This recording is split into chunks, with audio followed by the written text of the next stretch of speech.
السلام عليكم، عاملين ايه؟ النهارده ان شاء الله هعمل لكم الكريمه اللباني بمكونين فقط لا غير. طريقه سهله جدا واقتصاديه وارخص من الكريمه اللباني الجاهزه اللي انت بتجيبيها.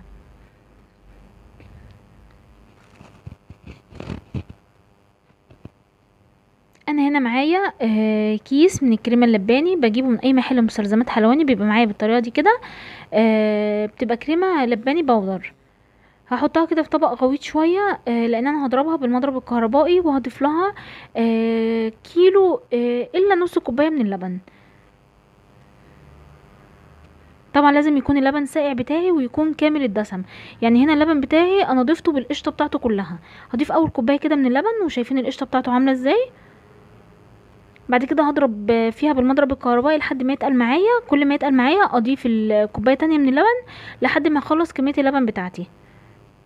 انا هنا اللبن بتاعي ممكن تضيفي كيلو كله كامل، بس انا كنت محتاجه منه، خدت منه كده شويه، فاداني هنا كيلو الا نص كوبايه من اللبن. كل ما يبتدي يتقل معايا اضيف الكوبايه التانية لحد ما اخلص الكيلو بتاعي كله. طبعا الكريمه اللباني بتاعتي بيبقى فوم كده، تقيل شويه كده وعامل رغاوي.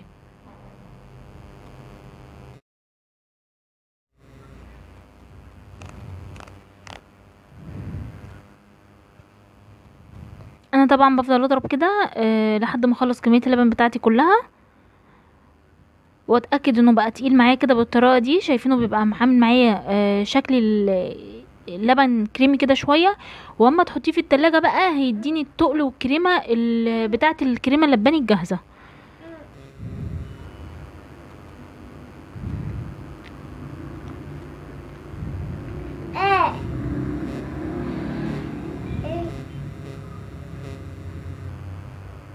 بعد كده هحطه كده في شفشق وهحطه في التلاجة. انا هسيبه من بالليل للصبح. شايفين عامل معايا ازاي؟ وانا بصبه في الشفشق بتاعي تقيل كده شويه، وما تحطيه في التلاجة هتلاقيه تقيل خالص، وهوريه لكم كمان دلوقتي. هنا انا هغطيه واحطه في التلاجة.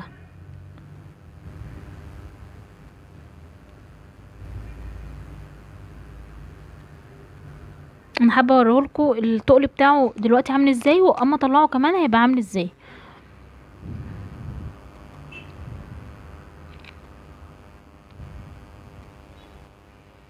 ده هنا تاني يوم بعد ما طلعته من التلاجة. شايفين تقل معايا ازاي كده، واداني فوم تقيل قوي، فوم كريمي. دي كده لبانه الكريمه اللباني بتاعتي ناجحه جدا.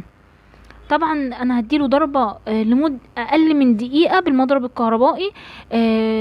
بعد كده تحطيه في ازازه محكمه الغلق، لكن انا هحطه لكم هنا في شفشق تاني عشان اوريكم. هستخدم منه اساسا دلوقتي عشان اوريكم السمك بتاعه وشكله هيبقى عامل ازاي.